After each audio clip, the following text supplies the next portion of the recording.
আসসালামু আলাইকুম yummy food recipe BD চ্যানেলের আরও একটি নতুন রেসিপি দেখার জন্য সবাইকে আমন্ত্রণ জানাচ্ছি। আজকে হাজির হয়েছি খুবই মজাদার একটি স্ন্যাক্স আইটেম নিয়ে, ব্রেড চিকেন বল। আর এই ব্রেড চিকেন বলটা কিন্তু অনেক কম উপকরণ দিয়ে তৈরি করা যায়। আপনারা বাচ্চাদের টিফিনে অথবা বিকেলের নাস্তায় রমজানের ইফতার আইটেম হিসেবেও কিন্তু তৈরি করে নিতে পারেন। এটা খুবই টেস্টি হয়, আশা করি বাড়ির ছোট বড় সবাই অনেক বেশি পছন্দ করবে। তো চলুন কিভাবে তৈরি করতে হয় দেখে নেই পুরো প্রসেসিংটা। শুরুতে আমি একটি প্যানে নিয়ে নিচ্ছি মাঝারি সাইজের চিকেনের পুরোটা ব্রেস্ট পিস। আপনারা চাইলে হাড়সহ চিকেনও নিতে পারেন, সেই ক্ষেত্রে সিদ্ধ করার পর হাড়টা ছাড়িয়ে নেবেন। দিয়ে দিচ্ছি 1 কাপ পরিমাণ পানি, আর দিয়ে দিব 1 চা চামচ পরিমাণ আদা রসুন বাটা। পানিটা এমন পরিমাণে দিতে হবে যেন চিকেনটা খুব ভালোভাবে সিদ্ধ হয়ে যায়। দিয়ে দিব স্বাদমতো লবণ। ঢেকে দিব চিকেনগুলো সিদ্ধ হওয়ার জন্য। আমি একটু লবণটা আর আদা রসুন বাটা মিক্স করে নিচ্ছি নেড়ে চেড়ে। দেখুন অলরেডি কিন্তু চিকেনগুলো সাদা হওয়া শুরু হয়ে গিয়েছে। এখন আমি ঢেকে দিব প্রায় 10 মিনিটের জন্য।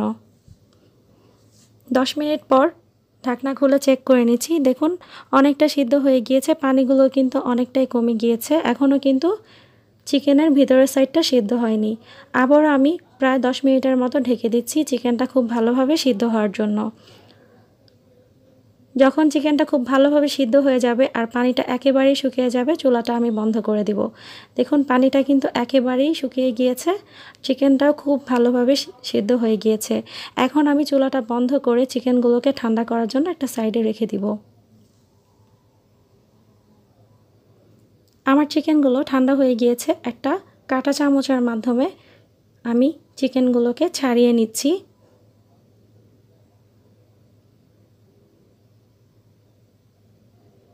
আপনারা চাইলে হাত দিয়েও এই কাজটা করে নিতে পারেন।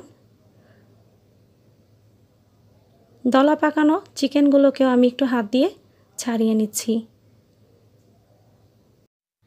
ছাড়িয়ে নেওয়া হয়ে গিয়েছে চিকেনগুলো। এখন আমি এখানে অ্যাড করছি 1 কাপ পরিমাণ হোমমেড মেয়োনিজ। আপনারা বাজার থেকে কিনে আনা মেয়োনিজও ব্যবহার করতে পারেন, চাইলে একটু কম পরিমাণেও ব্যবহার করা যাবে, তবে বেশি পরিমাণ মেয়োনিজটা ব্যবহার করলে টেস্টটা অনেক ভালো আসে। এখানে অ্যাড করছি পাতলা পাতলা করে কেটে রাখা 1 কাপ পরিমাণ ক্যাপসিকাম। আপনারা চাইলে গাজর কুচিও অ্যাড করতে পারেন। এখন অ্যাড করব 1 চা চামচ পরিমাণ চিলি ফ্লেক্স। দিয়ে দিব 1 চা চামচ পরিমাণ কালো গোলমরিচের গুঁড়া। আপনারা চাইলে সাদা গোলমরিচের গুঁড়াটাও অ্যাড করে নিতে পারেন। ঝালটা আপনাদের পছন্দ অনুযায়ী অ্যাড করতে পারেন, চাইলে চিলি ফ্লেক্সটা একটু বেশি পরিমাণে অ্যাড করা যাবে। দিয়ে দিলাম 1 চা চামচ পরিমাণ সয়া সস, আর দিয়ে দিলাম লবণ। লবণটা একটু বুঝে শুনে দিতে হবে, কারণ সয়া সসে আর মেয়োনিজে কিন্তু লবণের পরিমাণ থাকে। এখন খুব ভালোভাবে আমি সবগুলো উপকরণ মিশিয়ে নিচ্ছি। চেষ্টা করবেন পাত্রটা একটু বড় নেওয়ার জন্য, এতে করে খুব ভালোভাবে মিশানো যাবে।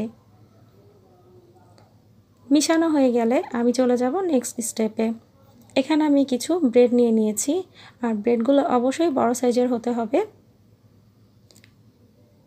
আমি ব্রেডগুলোর ব্রাউন অংশগুলো কেটে নিচ্ছি নাইফের মাধ্যমে। আপনারা চাইলে এগুলো সহ কিন্তু ব্রেড বলটা তৈরি করে নিতে পারেন।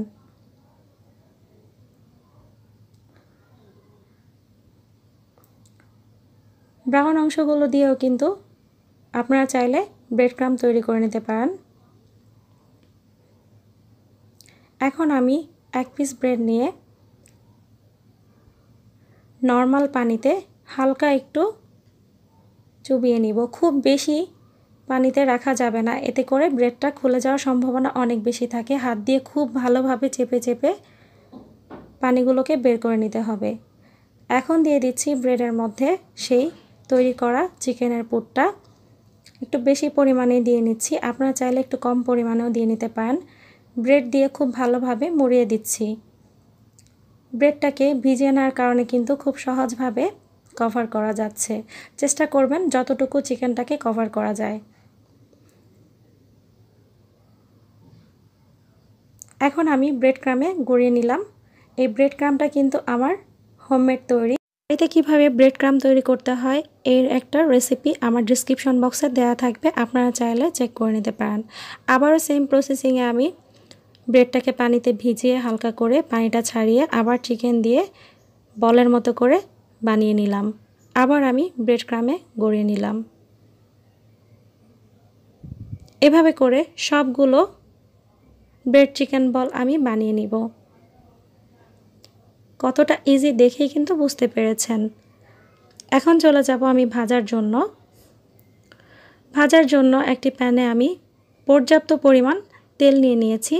মোটামুটি অবস্থায় তেলটা যখন গরম হয়ে থাকবে তখন কিন্তু আমি ব্রেড চিকেন বলগুলো দিয়ে দিব। খুব বেশি গরম তেলে দিতে যাবেন না, এতে করে কিন্তু সাথে সাথেই ব্রেডটা পুড়ে যাবে ওপরের দিকের।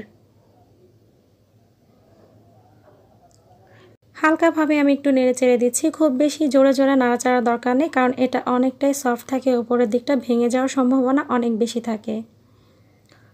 মিডিয়াম আঁচে প্রায় 4-5 মিনিটের মতো আমি ভেজে নিব। হয়ে গিয়েছে, এখন আমি নামিয়ে নিচ্ছি। এভাবে করে সবগুলো ব্রেড চিকেন বল আমি বানিয়ে নিব। আর এক্সট্রা তেলগুলো শুষে নেওয়ার জন্য একটা টিস্যুর ওপর রেখেছিলাম আমি। দেখুন হয়ে গেল কত সহজে ব্রেড চিকেন বল। তৈরি করা কিন্তু অনেক সহজ, আর উপকরণও কিন্তু খুব বেশি প্রয়োজন হয় না। খুবই কম উপকরণে এই মজাদার ব্রেড চিকেন বলটা অবশ্যই আপনারা তৈরি করবেন। দেখুন আমি একটা ভেঙে দেখাচ্ছি এর ভিতরটা কতটা ক্রিমি হয়েছে আর অনেকটাই জুসি হয়েছে, আর উপরের দিকটা দেখুন কতটা সফট হয়েছে। এটা কিন্তু অনেক বেশি টেস্টি হয়। আশা করি আপনারা বাড়িতে একবার হলো ট্রাই করবেন। ভালো লাগলে আমার চ্যানেলটিকে সাবস্ক্রাইব করতে ভুলবেন না, আর পাশে থাকা বেল আইকনটিতে ক্লিক করে রাখবেন। এতে করে আরও মজার মজার রেসিপি যখন আমি আমার চ্যানেলে আপলোড করব তা চলে যাবে সবার আগে আপনাদের নোটিফিকেশনে। আমার এই ভিডিওটা দেখার জন্য সবাইকে অনেক বেশি ধন্যবাদ। ভালো থাকবেন সবাই। আজকে এই পর্যন্তই। আবারও কথা হবে নতুন কোনো রেসিপি নিয়ে। আল্লাহ হাফেজ।